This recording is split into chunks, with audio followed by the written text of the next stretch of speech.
मैं अकेला ही पंजाबी रहूंगा जिसने भारतीय दर्शन को इतना डीपली पढ़ा। बॉलीवुड में उससे हजार गुना गंदी जो कोई भी लड़की जो हीरोइन होगी उससे कई गुना गंदी होगी जी। आप कह रहे हैं कि आप काम सूत्र पर आप मूवी बनाएंगे, पिक्चर बनाएंगे, वीडियो बनाएंगे। तो जी। काम सूत्र पर जो आप वीडियो बनाएंगे तो उसमें आपको क्या लगता है, पूरी साड़ी पहना के बनाएंगे, पूरे कपड़े में पहनाएंगे? और तो आप सर समाज को क्या ज्ञान देना चाहते हैं उससे? फिर पंजाब में कुछ एक्टर्स ने एक मुहिम चलाई ठग्स के खिलाफ। तारक मेहता के मेकर थे वो मुझसे गुरचरण सिंह की ही कॉपी चाहते थे। Welcome to the latest edition of the Hillary Times. दोस्तों, आज हमारे साथ हैं आप सबके फेवरेट एक्टर लाट सिंह मान जी, जिन्हें हम सब प्यार से तारक मेहता का उल्टा चश्मा के सेकंड सोढ़ी जी के नाम से भी जानते हैं। यह हमारे लिए बहुत खुशी और गौरव की बात है कि हमें उनसे एक बार फिर बात करने का मौका मिला। उन्होंने अपना precious time the Hillary times को दिया। आज हम उनसे खास बातें तो करेंगे ही, साथ में हम उनसे ये जानने का प्रयास करेंगे कि आपके जो इल कमेंट्स होते हैं, जो आपको नहीं करना चाहिए, उसको वो कैसे लेते हैं। और साथ ही ये भी जानेंगे कि अभी एट प्रेजेंट वो क्या कर रहे हैं, फ्यूचर प्लान्स क्या हैं, और यूथ को लेकर के वो क्या सोचते हैं, और यूथ को सही रास्ते पर लाने के लिए उनकी नज़र में क्या रास्ते हैं, क्या उपाय हैं। लाट सिंह मान जी, सोढ़ी जी, आपका कार्यक्रम में स्वागत है। मैं आशीष कुमार आपका तहे दिल से स्वागत करता हूं। नमस्कार जी, नमस्कार। बहुत बहुत धन्यवाद, आपने फिर से मुझे मौका दिया आपके चैनल पे। बहुत बहुत धन्यवाद जी, बहुत बहुत धन्यवाद। सर, एक बात बताइए, आजकल का जो जमाना है, लोग बात बात पे गुस्सा हो जाते हैं, और जी लोग बात बात पे फ्रस्ट्रेट हो जा रहे हैं, डिप्रेस हो जा रहे हैं, लोग अपनी लाइफ भी दांव पे लगा दे रहे हैं। ऐसे बहुत सारे किस्से कहानी अक्रॉस द कंट्री हमें देखने सुनने को मिल रहा है। एक जी कबीर दास जी कहते थे, बहुत पहले उन्होंने कहा था कि निंदक नियर राखिए, आंगन कुटी छवाए। लेकिन जी निंदक नजदीक रखने की तो बात दूर, कोई एक वर्ड आलोचना सुनने को तैयार नहीं है। जी मगर आपको हमने देखा कि तमाम तरीके के बुरे कमेंट्स के बाद भी आप ईश्वर की कृपा से बहुत खुश रहते हैं, हमेशा आसपास के माहौल को भी खुश रखते हैं, और आपने जी एक शब्द भी बुरा नहीं कहा अपने इल कमेंट्स करने वालों को। तो जी क्वेश्चन जी ये है कि जी आपके अंदर ये जज्बा कैसे आता है? ऐसे माहौल में आप अपने आप को कैसे हेल्दी रखते हैं? और इन निंदक को, क्रिटिसाइजर्स को आप कैसे अपने दिल में जगह देते हैं? जी।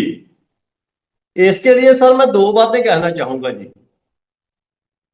दो बातें ये है जी। एक बात तो मैंने पूरे भारत का भ्रमण किया है। हाँ जी। आपने एक शहर का नाम सुना होगा, बनारस। असल में वो एक शहर नहीं है, उसके अंदर तीन शहर हैं। एक बनारस है, एक वाराणसी है, और जो तीसरा शहर है उसके अंदर जो काशी। किसी को नहीं मिलता, जो किसी के लिए भी पाना बड़ा मुश्किल है, वो है काशी। तो मैं जब भी जाता था मैं काशी जाता था। काशी वो है जो ज्ञान का भंडार है। उसके साथ साथ पखंड भी वहां उपजा हुआ है, क्योंकि जहां ज्ञानी लोग बैठेंगे वहां उनके चेले चपाटे पखंड का भी दुकान खोल ही लेंगे। बाकी वो दुनिया का सबसे बड़ा ज्ञान का केंद्र है, शहर है। ऐसे करके मैं हिंदुस्तान के जहां भी मुझे ज्ञान का पता चला, आपने हम्पी शहर का नाम सुना होगा। आप कभी जाइएगा वहां। कभी वो दुनिया का सबसे अमीर शहर हुआ करता था। अगर वो अमीर शहर हुआ करता था तो कोई कारण होगा। तो भारतीय दर्शन मैंने बहुत पढ़ा, मतलब पढ़ा नहीं कहेंगे, मैंने समझा है भारतीय दर्शन को। पंजाबी लोग खैर ज्यादा नहीं इतना ट्रस्ट रखते। मैं अकेला ही पंजाबी रहूंगा जिसने भारतीय दर्शन को इतना डीपली पढ़ा, इतना डीपली समझा। पढ़ लेना और बात है, समझ लेना और बात है। तो जब हम अपनी जमीन की, अपनी लैंड की फिलॉसफी समझ जाते हैं तो हमें बहुत सारी चीजों का पता चल जाता है। नंबर एक ये। नंबर 2 पे मैंने जब तारक मेहता ज्वाइन किया तो गुरचरण सिंह जी छोड़ के गए थे तारक मेहता, उन्होंने बहुत अच्छा परफॉर्म किया था। तो जो तारक मेहता के मेकर थे वो मुझसे गुरचरण सिंह की ही कॉपी चाहते थे कि जैसे वो करते हैं एकदम मुझे बैठ के मतलब बताया जाता था कि देखो उन्होंने ऐसे हाथ उठाया, उन्होंने ऐसे सर किया। उसमें क्या हुआ, उसमें ना तो मैं गुरचरण सिंह को ही प्रॉपर कॉपी कर पाया, ना मैं अपनी ही एक्टिंग कर पाया। तो उसके लिए जो कमेंट करते हैं लोग उसमें, वो अपनी जगह सही है। वो फॉल्ट मेरे में ही था, वो मुझे नहीं करना चाहिए था। मुझे अपने हिसाब से एक्टिंग करनी चाहिए थी, क्योंकि अगर मैं गुरचरण सिंह की कॉपी करूंगा तो यकीनन सी बात है गुरचरण सिंह मैन मेन रहेंगे, मैं उनकी कॉपी बन जाऊंगा, है ना। और सेकंड, गुरचरण सिंह जी ने, मैंने पहले इंटरव्यू में भी बताया है कि उनके दोस्त मेहता साहब और उन्होंने फिर मेरी जो इमेज है वो पैसा दे के नकली भी करवाई, गाली गलौच भी लिखवाई। उस टाइम किसी को पता भी नहीं था कि ये सब भी होता है। आज तो बच्चे बच्चे को पता है कि पेड कमेंट ऐसे गेम होती है ना। तो जो मुझे तारक मेहता के लिए टारगेट करते हैं वो अपनी जगह सही है, उसके लिए मुझे बुरा नहीं मानना चाहिए। मुझे आगे से ख्याल रखना चाहिए कि जब भी एक्टिंग करें अपने हिसाब से एक्टिंग करें, जो अपने अंदर है वो निकालने की कोशिश करें, ना कि। और मेकर्स ने भी उसमें बहुत बड़ी गलती की। आसिफ कुमार मोदी से जब मैं दूसरी बार मिला तो उन्होंने खुद भी स्वीकारा कि हमने तुम्हें वेस्ट किया, हमने तुम्हें वेस्ट कर दिया जो गुरचरण सिंह की कॉपी करवा के। तो बाकी तीसरी बात, कोई फेसबुक पे कमेंट करता है तो हम उस पे बुरा मान जाएं। कमेंट तो फेसबुक पे पॉजिटिव नेगेटिव होते ही हैं, अगर हम उसको अपने माइंड पे लेंगे तो हमारी मतलब हमारा आईक्यू लेवल बहुत ही कमजोर है, हम बहुत ही वीक हैं, तो उसके ऊपर नहीं जाना चाहिए। जी। तो वाकई आपने सही कहा। लोग अगर कमेंट करते हैं यूट्यूब पर, फेसबुक पर, इंस्टाग्राम पर या किसी जी। भी सोशल मीडिया प्लेटफॉर्म्स पर, तो मैं जी। यही कहना चाहूँगा जो सोढ़ी जी ने कहा, लाट सिंह जी ने कहा, कि हमें जी। उसका बुरा नहीं मानना चाहिए। हमें अपने काम पर फोकस करना चाहिए। तो जी। किशोर कुमार जी का भी एक गाना था, कुछ तो जी। लोग कहेंगे लोगों का काम है कहना, छोड़ो बेकार की बातों को, कहीं बीत न जाए रहना। बाकी आप जो मेरे लिए कमेंट करते हैं ना वो अपनी जगह सही है बिल्कुल। वो मेरा फॉल्ट था, बहुत बड़ा फॉल्ट था मेरा लाइफ का। तो जी। फालतू की बातों में हम अपना समय अपना क्यों गंवाएं। पर जी। एक बात ये भी है कि कुछ बातें वाकई बड़ी महत्वपूर्ण होती है। जी। जब हाँ। आपके पहले इंटरव्यू के कमेंट्स को जब हमने गो थ्रू किया, तो जी। उसका उसमें कई ऐसी बातें हैं जो जिसके बारे में हम आपसे सीधे बात कर लेते हैं। कई लोग जी। जी। कहते हैं कि आपका जो टाइम था तारक मेहता के साथ वो था 2012-13 के आसपास। जी। जी। जी। तो लोग ये कह रहे हैं कि आप 2012-13 की बात 2025 में क्यों कर रहे हैं, आपने तब क्यों नहीं कहा। और लोग ये जी। भी जानना चाह रहे हैं कि आपने इस बारे में शैलेश जी से या जो गुरचरण सिंह जी है उनसे आपने सीधी बात क्यों नहीं करने का प्रयास किया। जी सर, मैं उनसे क्या बात करूं। सर मैंने कुछ 5 शो किए मुंबई में हिंदी में। हर शो ने मुझे नया जीवन दिया, हर शो ने मुझे नई पहचान दी, हर शो से मैं कुछ ना कुछ सीखा। और तारक मेहता ने मुझे बहुत फेमस कर दिया। आज तारक मेहता की वजह से, काम तो मैंने और भी बहुत किया है, पर तारक मेहता की वजह से मुझे हर कोई जानता है। मैं उस शो के बारे कभी भी बुरा नहीं बोल सकता। और ये शैलेश लोधा और गुरचरण सिंह के पर ये हमेशा तारक मेहता की बुराई करते हैं। ऐसे लोगों से तो मैं बात करना भी नहीं चाहता। और झूठ, गुरचरण सिंह बहुत झूठ बोलता है कि उसे शो से निकाला गया और उसे पता भी नहीं, जबकि पहली बार इसने आप खुद शो छोड़ा था। दूसरी बार इसने कुछ सेट पे ऐसी घटिया हरकत की, एक असिस्टेंट के थप्पड़ मार दिया और इसे पूरे सेट पे माफी मांगनी पड़ी यूनियन के सामने। फिर इसने एक परफॉर्म किया था खालसा वाला, उस पे इसको भी माफी मांगनी पड़ी और आशीष कुमार मोदी जी को भी वीडियो बना के सरदारों से माफी मांगनी पड़ी, धर्म गुरुओं से। उसमें भी इसकी इमेज सेट पे इतनी खराब हो गई कि तुम तो बड़ी बड़ी बातें करते हो, धर्म के बारे हमें बताते हो और तुम्हें अपने धर्म के बारे ही पता नहीं है। हमारी भी साथ में बेइज्जती करवा दी। उसकी वजह से इसकी ना बहुत किरकिरी हो गई पूरी टीम में, तो इसकी वजह से इसको वो लोग थोड़ा अवॉइड करने लग गए, तो इसकी वजह से ये छोड़ के आ गया। और फिर ये बोलता है कि मुझे बताया नहीं गया। ऐसे झूठे लोगों से मैं ज्यादा ताल्लुकात नहीं रखना जी चाहता। मुझे पसंद है जेठालाल जी, जो सच्चे इंसान है, हमेशा सच बोलते हैं। मुझे पसंद है प्रोड्यूसर आसिफ कुमार मोदी जी, जो एकदम सच्चे इंसान हैं। मुझे पसंद है दया भाभी, वो बहुत मुझे नाइस लेडी लगी, जो कोई फेंका फाकी, कोई झूठ नहीं। तो जो लोग मुझे पसंद हैं मेरे लिए वो दिल में हैं। जो ये झूठे लोग हैं, फेक लोग हैं, सोशल मीडिया के बलंडर वाले हैं, इनको मैं दफाई करता हूँ। जैसे आपने कहा कि कुछ लोग आपके दिल में हैं और कुछ जी। लोग चाह के भी आपके दिल में घर नहीं बना सके, जी। तो ये आपका व्यक्तिगत निर्णय है कि कौन आपके दिल में रहेगा और कौन दिल से बाहर। तो आपको नहीं लगता कि अगर गुरुचरण सिंह जी ने किसी को थप्पड़ मारा, हाँ जी। असित मोदी जी ने किसी से क्षमा मांगी, तो ये हाँ जी। उनका व्यक्तिगत मैटर है, नंबर एक। नंबर दो, कि अगर उन्होंने ऐसा कुछ किया जो आप जी। बताते हैं कि उन्होंने आपके खिलाफ ऐसे ऐसे पब्लिक प्लेटफॉर्म्स पे रॉन्ग मैसेजेस पोस्ट करवाए, तो जी। जी। आप अगर इस मैटर को अगर पब्लिक प्लेटफॉर्म पे बोल रहे हैं, तो आपको जी। नहीं लगता कि पहले एक बार उनसे हमें सीधी बात करना चाहिए था? नहीं सर, ये तो मुझे देखिए, इनसे बात क्या करें। हाँ, ये अपनी सफाई दे सकते हैं। इनसे तो मैं बात क्या करूं, मेरी आसिफ कुमार सर से बात होती रहती है। भगवान करे उनके साथ मैं कोई बड़ा प्रोजेक्ट करूं एज ए मेकर। किसी टाइम भी वो मुझे बुला सकते हैं। एक बार बुलाया था, वो प्रोजेक्ट बहुत बड़ा था, लाल खून, पर वो हो नहीं सका किसी कारण।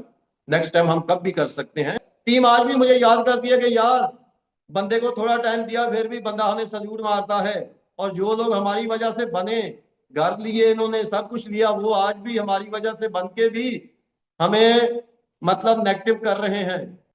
मुझे 2015-16 तक तो इस बात पे यकीन ही नहीं हो रहा था कि ऐसा भी हो सकता है कि पैसे दे के भी कमेंट डलवाए जा सकते हैं।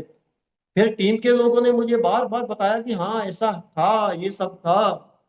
फिर ये बात नॉर्मल हो गई। फिर अक्सर लोग, ये कमेंटबाजी का गेम पूरे इंडिया में नॉर्मल हो गया, तो फिर पता चला कि हाँ ऐसा हो सकता है। कई लोगों का ये भी कहना है कि आपने गड़े मुर्दे को इसलिए उखाड़ा ताकि इससे एक कंट्रोवर्सी क्रिएट हो और हाँ आप जी। तारक मेहता की टीम से दोबारा जुड़ें, आपको मुंबई फिल्म इंडस्ट्री में काम मिले। इन आरोपों में आप कितनी सच्चाई देखते हैं? नहीं सर, मैं काम खुद ही कर रहा हूँ। मैं काम लगातार खुद ही कर रहा हूँ, अपने खुद के प्रोजेक्ट कर रहा हूँ। आसिफ कुमार मोदी जी भी जानते हैं। और तारक मेहता से तो मैं अभी नहीं, मुझे वो नहीं है बिल्कुल भी जुड़ने का। मैं अपने प्रोजेक्ट खुद का, मैंने अपना शो स्टार्ट किया अभी पंजाब में, बड़ा हिट जा रहा है, शड़े जट। और हाँ, मैं आसिफ कुमार मोदी जी से जुड़ना चाहूंगा। तारक मेहता से तो अभी, शो से तो अभी मेरा कोई प्लान नहीं है। पर आसिफ कुमार मोदी जी से जरूर जोड़ना चाहूंगा, उसके लिए मैं ट्राई करता रहता हूँ। और गड़े मुर्दे साहब, देखिए जो सच्चाई है वो किसी ना किसी तरीके से सामने तो आती ही आती है एक ना एक दिन। उसको गड़े मुर्दे कह लीजिए, या फिर सत्य तो सामने आना ही है। वो किसी ना, जो आज मैंने माड़ा काम किया होगा वो कल छुपा रहेगा, परसों छुपा रहेगा, पर एक ना एक दिन वो सामने आएगा ही आएगा। जी। आपके हमने बहुत सारे वीडियोस भी देखे, उन जी। वीडियो जी। पे मिले हुए कमेंट्स को भी देखा। कई जी। लोगों जी। का ऐसा मानना भी है कि 2025 आते आते आप आप एंग्री यंग मैन बन गए। तो जी। आपको अंदर, आपके मन के अंदर किस बात का गुस्सा है? मैं साउथ से बड़े अच्छे लेवल की फिल्म मेकिंग सीख कर आया था पंजाब में। जब आया था तो मुझे एक बड़ा घमंड था, बड़ा अहंकार था कि पंजाब में तो मेरे प्रोड्यूसर पीछे पीछे घूमेंगे, है ना। पर यहाँ बहुत बड़ा ठग सिस्टम चलता था। फिर मैं 4-5 साल घर बैठा। फिर पंजाब में कुछ एक्टर्स ने एक मुहिम चलाई ठग्स के खिलाफ, बड़े बड़े ठग्स के खिलाफ। उसमें ये जो ठग्स हैं, ब्रोकर हैं, इनसे बड़े बड़े डायरेक्टर्स भी मतलब तंग थे। तो ये एक ना पंजाब में हमने कुछ नए लोगों ने मिलके एक मतलब लड़ाई स्टार्ट की थी, और लड़ाई में हम बड़ा सफल रहे। इसमें हर किसी जेन्युइन बंदे ने, जो डायरेक्टर्स हैं बड़े, उन्होंने, बड़े हर टाइप के लोगों ने हमारा साथ दिया। और वो जो ठग है, तकरीबन तकरीबन एक गैंग था, जर्नैल गैंग, उसको हमने आउट करवा दिया फिल्म इंडस्ट्री से। साउथ में क्या है, साउथ में देखिए एक यूनियन होती है, यूनियन में जो बंदा ठीक नहीं उसका कार्ड नहीं बनाया जाता। पर चंडीगढ़ में ऐसा नहीं था। चंडीगढ़ में वो सब ना होने की वजह से जो ठग से बहुत बढ़ गए। और मेरा और मेरे साथ जितने भी लोग जुड़े हैं, डायरेक्टर्स, राइटर्स, बड़े प्रोड्यूसर्स, उन सबका हमने जो नेक्स्ट सब प्लान है कि यहाँ भी एक यूनियन बनाई जाएगी और ये ठग्स का जो कार्ड है नहीं बनने दिया जाएगा, यहाँ भी कार्ड सिस्टम शुरू करेंगे। आमतौर पर ये देखा जाता है या जो हम समझ पाते हैं कि जो जी जी एंटरटेनमेंट इंडस्ट्री से लोग जुड़े होते हैं, चाहे बॉम्बे हो या जी कहीं के भी हो, वो जी आमतौर पर बड़े डिप्लोमेटिक अंदाज में बात करते हैं। वो किसी को नाराज नहीं करना चाहते, चाहे वो जी जी फैन हो चाहे उनके साथ काम करने वाले लोग। लेकिन जी मैं जी आपको देखता हूँ कि आप बड़े खुलेआम बोलते हैं। तो आपको डर नहीं लगता कि फैंस नाराज हो जाएं? क्योंकि आप अगर किसी दूसरे एक्टर या प्रोड्यूसर के बारे में बोल रहे हैं तो उसके अपने जी भी फैंस हैं, प्लस काम जी के छिन जाने का डर, प्लस इसी इंडस्ट्री में बायकॉट हो जाने का, कॉर्नर्ड हो जाने का फैन। और लोग ये भी तो जी। कह सकते हैं कि आप करें तो सही और हम करें तो गलत। बिल्कुल बिल्कुल, आपकी बात बिल्कुल जायज है जो आपने सवाल किया। देखिए, रिस्पेक्ट मैं करता हूँ जितने डायरेक्टर हैं, उन सबके मैं टच में हूँ, जितने पंजाब में फिल्में बनाते हैं। पर जो ठग्स हैं जिन्होंने शोषण कर लिया सिनेमा का, लूट लिया प्रोड्यूसर्स को, बहुत लोगों को लूट लिया, अब वो इस पॉइंट पे आ चुके हैं कि उन्हें जनता गालियां ही दे सकती है, उनकी पिटाई भी हो सकती है। तो उनके साथ रिस्पेक्ट से बात नहीं की जा सकती, उन्हें उसी ढंग से ही बोला जा सकता है, और ये बहुत जरूरी हो गया था। आपने शायद मेरे वीडियो देखे हैं, और भी बहुत सारे पंजाबी इंडस्ट्री के लोग हैं जो वीडियो डाल रहे हैं, जिनके ऊपर ये ठग्स कंप्लेन भी कर रहे हैं अलग अलग जगह पे। और इन्होंने इतना ज्यादा लूट लिया, इतना ज्यादा सत्यानाश कर दिया कि आप ये इसी लायक हैं, और इन लोगों से इसी लैंग्वेज में ही बात करना दुरुस्त है। आप वीडियो की बात कर रहे हैं, अभी मैंने कुछ दिन पहले एक अखबार में पढ़ा था कि जो जी एंटरटेनमेंट इंडस्ट्री के जो पार्ट्स हैं, चाहे एडवर्टाइजमेंट ले लीजिए, म्यूजिक वीडियोस ले लीजिए, उसमें जिस तरीके से लड़कियों और महिलाओं के बॉडी इमेज को दिखाया जाता है, वो समाज जी में कहीं ना कहीं उसके कारण उनके प्रति जी हिंसा और जो पुअर थिंकिंग है महिलाओं को लेकर के, वो कहीं ना कहीं वो जिम्मेवार है। आप वीडियोस की बात कर रहे हैं, पंजाबी जो वीडियोस होते हैं वहाँ हम अक्सर देखते हैं कि लड़कियों को बड़े ही कुछ ज़्यादा ही ग्लैमराइज अंदाज में पेश किया जाता है, साथ में गाड़ियों को लेकर के भी। तो जी आप इस चीज को कैसे देखते हैं? क्या आपके वीडियोज में भी इस तरीके की चीजें देखने को मिलेंगी, या आप समाज में औरतों का सम्मान बना रहे? क्योंकि आप काशी की बात कर रहे थे, धर्म की बात कर रहे थे, तो भारत में ये भी कहा जाता है कि यत्र नार्यस्तु पूज्यन्ते तत्र देवता रमन्ते। पर यहाँ जी तो एक ऑब्जेक्ट बना दिया गया है महिलाओं को आपके एंटरटेनमेंट जी। इंडस्ट्री के कारण। हाँ जी सर, उसमें देखिए ऐसा है जैसे पहले सिनेमा का सेंसर बना था, है ना, सेंसर बना था, फिल्म कैसी है उसको उसी हिसाब से उसी कैटेगरी में डाल दिया जाएगा। क्योंकि अभी सोशल मीडिया आए को 5-7 साल ही कहिए कि एक्टिव हुए को, यहाँ से लोग पिछले 5-7 साल से पैसा कमाने लगे हैं। इसमें भी जल्दी ही क्लास बनेगी जहां बननी चाहिए। हाँ जी, उसको फिर वैसा ही सर्टिफिकेट दिया जाए ताकि लोग वो चयन कर सके कि हमें कौन से वीडियो देखने, कौन से वीडियो नहीं देखने। इसमें क्या है, हम जब वीडियो को स्क्रॉल करते हैं तो ये वीडियो भगवान की होगी तो आगे वाली वीडियो नंगी लड़की नाचती नाचती शुरू हो जाएगी, हमें वो देखनी ही पड़ेगी।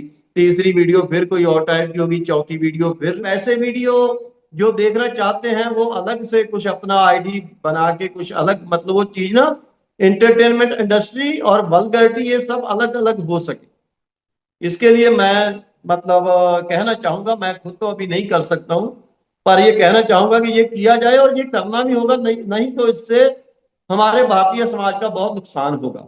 दूसरी बात आपने जो कही कि आप भी ऐसे वीडियो बनाएंगे, देखिए, वल्गैरिटी और कामसूत्रा ये दोनों अलग अलग हैं, है ना। कामा सूत्रा पे मैं जरूर फिल्में बनाऊंगा, पर वो ऐसी नहीं होगी कि लोग मुझे गालियां देंगे कि हमने क्या गंदगी देखी है, ऐसा नहीं होगा। वैसी फिल्में भी हैं जो कामा सूत्रा टाइप फिल्में हैं, लोग उससे भी ज्ञान लेकर आते हैं। जैसे भी फिल्में बनाएंगे, एंटरटेनमेंट को और समाज को मुख्य रख के बनाएंगे। अभी तो मैं स्टार्ट किया है, भगवान करे आगे तरक्की करूं, अच्छी तरक्की करूं। आप कह रहे हैं कि आप काम सूत्र पर आप मूवी बनाएंगे, पिक्चर बनाएंगे, वीडियो बनाएंगे। तो जी। काम सूत्र पर जो आप वीडियो बनाएंगे तो उसमें आपको क्या लगता है, पूरी साड़ी पहना के बनाएंगे, पूरे कपड़े में पहनाएंगे, और नहीं आप सर, समाज को क्या ज्ञान देना चाहते हैं उससे? नहीं नहीं सर, आपकी बात बिल्कुल सही है, साड़ी तो नहीं, पर कामा सूत्रा में लोग उसी, लोग देख के कुछ सीखेंगे उससे। कामा सूत्रा के बारे में भी स्पेशल विदेशों में स्टडी है। ये गंदगी अलग है, कामा सूत्रा अलग है। गंदगी का मतलब दो चार लड़कियां दो, उनको नंगा पंगा दिखाओ, भड़काओ, डबल मीनिंग जो भी गंदगी दिखाओ और लोग देखते हैं और बनाने वाले पैसा कमाते हैं, वो वाला नहीं। लोगों से गालियां खाते हैं, वो वाला नहीं। कामा सूत्रा पे मैंने अभी एक स्टोरी लिखी है। मेरी स्टोरी पास हो चुकी है मुंबई में, ढीला पोपट। ये पूरी वेब सीरीज है कामा सूत्रा के ऊपर, पर उसको लोग देख के आपको एंटरटेन होंगे और आपको सीखेंगे। आपको नहीं लगता कि ये जो आपका टाइटल है ये डबल मीनिंग वाला है? सर, ढीला पोपट मतलब डबल मीनिंग नहीं, मतलब के अब जब आप पूरा, भगवान करे वो बने, आप देखेंगे फिर आपको वो समझ आएगा, है ना। जब हम पुरानी फिल्में देखते हैं तो जी आप भी देखेंगे कि हर पुरानी फिल्म में कुछ ऐसे गाने होते थे या कुछ ऐसे सीन्स होते थे जो बच्चों को लेकर के डेडिकेट किए जाते थे। एक से एक जी गाने आपको मिलेंगे। और जी कुछ सीन्स ऐसे होते थे जो कहीं ना कहीं देशभक्ति की तरफ भी मोड़ते थे, करंट जी समस्याओं की तरफ भी मोड़ते थे। आज की भी जी अगर हम बात करें 2025 में, तो हमारे जी पास बहुत सारी मूलभूत समस्याएं हैं, मूलभूत सुविधाओं को लेकर के। हम आज भी, अगर हम रोटी कपड़ा मकान की बात करें तो मनोज कुमार जी की ही मूवी का नाम ध्यान में आता है। और आज भी जी। हमारी ये समस्या भी है। अगर हम गांव देहात या दिल्ली के आसपास भी जगहों में जाएं तो ये आज भी समस्या है। तो आप इन चीजों पर केंद्रित होकर कुछ क्यों नहीं करना चाहते, बजाय काम हाँ सूत्र? जी, हाँ जी, मैं आपको पहले तो बताऊं कि सिनेमा वर्सेस सिनेमा, भारतीय सिनेमा वर्सेस बॉलीवुड, ये दोनों में अंतर क्या है। जो भारतीय सिनेमा था वो कैसा था, उसके जो राइटर थे वो कैसे थे, पूरा भारत के बारे में वो जानते थे। पहले एक स्टोरी लिखी जाती थी, उसके ऊपर मेहनत की जाती थी, है ना।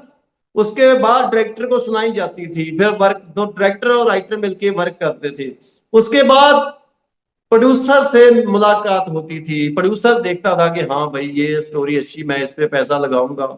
उसके बाद फिर एक्टर लिए जाते थे, वो मैं एक्टर लेके एक अच्छी फिल्म बना के वो सिनेमा में लगाई जाती थी, सिनेमा में लोग देखने जाते थे। फिर आके वो पब्लिक को बताते थे कि बहुत अच्छी फिल्म है, और लोग जाते थे, फिर वो लोग आके फिर और लोगों को बताते थे, फिर और लोग देखने जाते थे। ये था भारतीय सिनेमा, जो 1990 के बाद तकरीबन तकरीबन खत्म होना शुरू हो गया और 2001 तक पूरा ही खत्म हो गया। उसके बाद आ गया ये शिशोरे लोग, दलाल टाइप लोग। इनको स्क्रिप्ट से कोई मतलब नहीं है, एक इनको भारत से कोई मतलब नहीं है, इनको है पैसा कमाना और अपने आप को हीरो दिखाना। ये कुछ, ये लोग क्या करते हैं, इनको स्क्रिप्ट से भी कोई मतलब नहीं है, इनको पहले तो पार्टी ढूंढनी होती कैसे ना कैसे करके। पहले, सबसे पहले सिनेमा में सबसे पहले इसकी स्क्रिप्ट लिखी जाती थी। ये उल्टा चलते हैं, इनको पार्टी फंसानी कैसे भी करके, गर्ल्स या फ्रॉड करके या झूठ बोल के या कैसे भी। जब पार्टी फंस गई, फिर कैसे भी कोई स्क्रिप्ट उठा के उसमें थोड़ी गंदगी वंदगी भर के, थोड़े से आइटम सॉन्ग ये वो सब फुकराबाजी डाल के फिल्म लगा देनी है। सिनेमा पे इन लोगों ने मोनोपोली की हुई थी, थिएटर सारे इनके पास होते थे। और फिर नकली प्रमोशन, शाहरुख खान की, खुद हम मुंबई में रहते थे तो शाहरुख खान की फिल्म लगती थी तो किसी भी थिएटर के बाद चले जाओ, ऑटोमेटिक आपकी पास टिकट आ जाती थी। सिर्फ उनको चार पांच जो शो है, थिएटर है, वो हाउसफुल करके दिखाने होते थे। उससे फिर पूरी पब्लिक को, इंडिया की को मूर्ख बनाना है कि फिल्म हाउसफुल हाउसफुल है। तो ये वाला जो है बॉलीवुड, ये जो आया, ये पूरा है इस सिस्टम के उल्ट, भारतीयता के उल्ट। इनसे हम कोई ज्यादा अच्छी उम्मीद भी नहीं रख सकते। पर अब जो नया सिस्टम शुरू हुआ है, ओटीटी शुरू हुआ है, जहां ब्लॉगिंग शुरू हुई है। इस पे टैलेंट काम कर रहा है। इसमें फिर वही पहले वाला हो गया। जैसे पहले लोग जाते थे, अच्छी चीज लगी, वो आके बताएंगे और लोग जाएंगे। ये भी सेम है। ये तो शब्दों का हेर फेर है ना। आप कह जी। रहे हैं बॉलीवुड अलग है, भारतीय फिल्म अलग है। एरा, जी। समय अलग हो सकता है, सोच और तकनीक अलग हो सकती है। अब मैं लाट सिंह मान जी कहूँ या सेकंड सोढी जी कहूँ, व्यक्ति तो जी। वही है। और साथ ही जी। आपने अभी अभी ओटीटी प्लेटफॉर्म के वकालत की कि वो चीजें सही हैं। आपको याद होगा कि अभी 2-3 दिन पहले भारत सरकार ने 25 ओटीटी प्लेटफॉर्म्स को बैन किया। जी। खुलेआम सालों से अश्लील सामग्री हमारे घरों में, बेडरूम में ये पहुंचाई जा रही है। जी। और जी।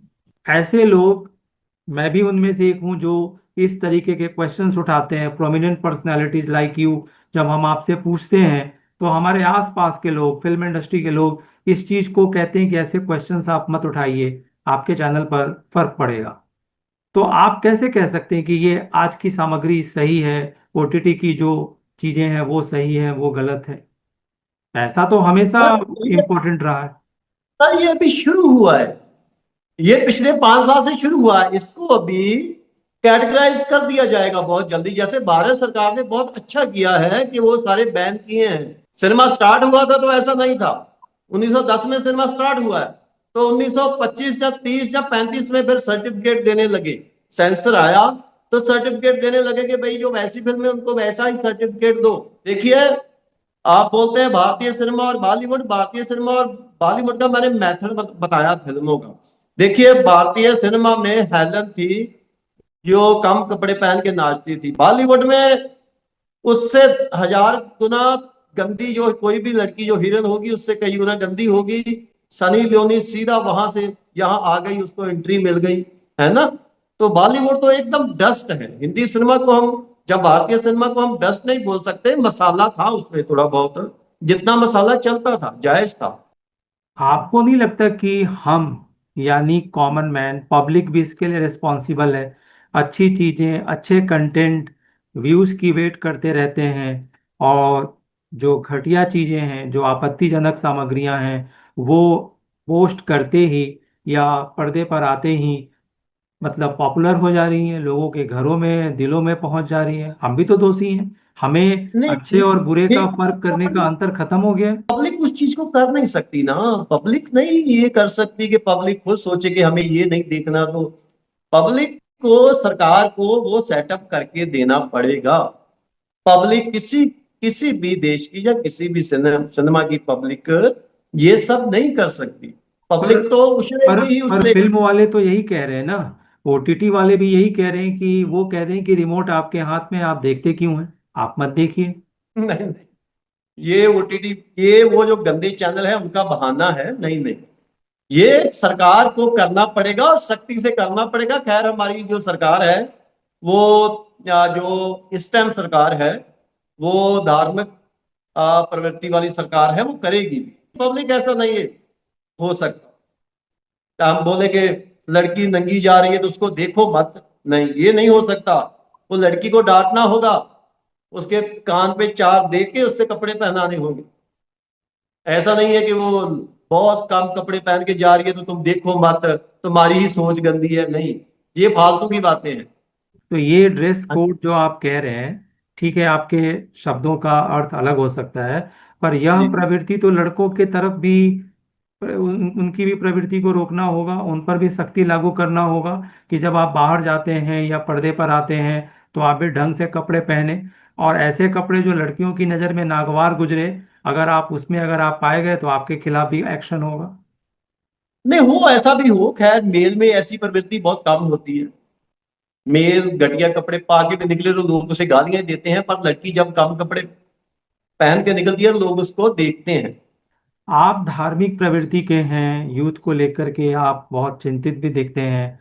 तो आप आसान शब्दों में कम से कम 3 बातें बताइए जिससे कि खासकर भारत का जो यूथ हो, अपने आप को एनर्जेटिक फील करे, सही रास्ते पर चले, और बाकी फालतू की बातों से हटकर काम पर ध्यान दे, और भारत को स्वस्थ भारत में, स्वच्छ भारत बनाने में सहयोग करे।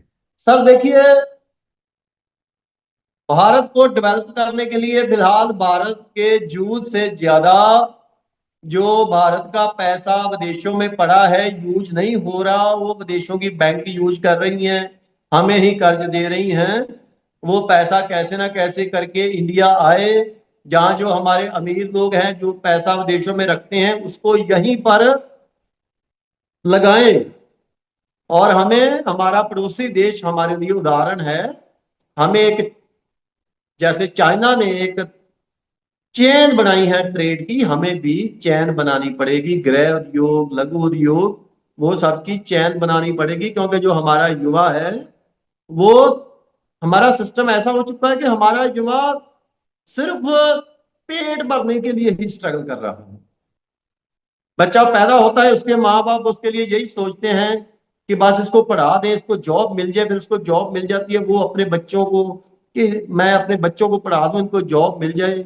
ये पेट भरने तक ही हमारा पूरा समाज रुक चुका है। बस वो जो मेन जरूरत है ना, जिससे भारत का इतिहास रहा है कि भारत में सबसे ज्यादा क्रिएटिविटी ईरानियों से, इजिप्टियन से, रोमन से ज्यादा क्रिएटिविटी भारत में रही है। तो हमारा जो शास्त्रार्थ है वो दब के रह गया है, जहां वो आम लोगों तक पहुंच नहीं सका है, कहीं ना कहीं, है ना। वो जो भारतीय संकल्प है वो आए लोगों में, और लोगों का जो स्टैंडर्ड है वो ऊंचा हो। बाकी दूसरी बात मैं ये कहना चाहूंगा कि हमें भी, जैसे हमारा पड़ोसी देश चाइना ने एक इंटरनल मार्केट क्रिएट की है, हम हिंदुस्तानी भी ऐसी एक इंटरनल मार्केट क्रिएट करें। जब एक आदमी कोई प्रोजेक्ट लगाएगा, अपना घरेलू ही प्रोजेक्ट लगाएगा, उसको उसी के प्रोजेक्ट में, उसी के प्रोडक्ट में पड़ोसी की जरूरत पड़ेगी, वो भी लगाएगा, उसको और जरूरत हो, फिर वो सब सेटअप, आबादी हमारे बहुत है, सिर्फ वो लगाने की जरूरत है। एक ऐसा, लोगों को जो पैसे वाले हैं उनको एक ऐसा रिक्वेस्ट है मेरी, और उसको सरकार उनको ऐसा प्रोत्साहित करे कि पैसा जो है लगाओ हिंदुस्तान में, छोटे छोटे प्रोजेक्ट में पैसा लगाया जाए, और एक ट्रेड चैन क्रिएट हो, लोगों में वो उत्साह आए कि हमें नौकरियों के पीछे भागने की जगह पे घर में ही छोटे छोटे प्रोजेक्ट लगाने हैं। वो सब चीजें हमारे ट्रेड को आगे बढ़ा सकती हैं। खेलों में हम बहुत पीछे रह चुके हैं, हम इंडियन बहुत पीछे, मुझे दुख होता है। और फिर हमारे में भारतीयों में एक और समस्या आ चुकी है, हम भारतीय होने की जगह पे अपने प्रदेश को ज्यादा महत्व देते हैं। वो बहुत बड़ी समस्या आ चुकी है। हाँ जी, प्रदेश भी हमारे ही हैं, पर हमें भारत और भारतीयता को पहले रखना चाहिए, प्रदेश को बाद में रखना चाहिए।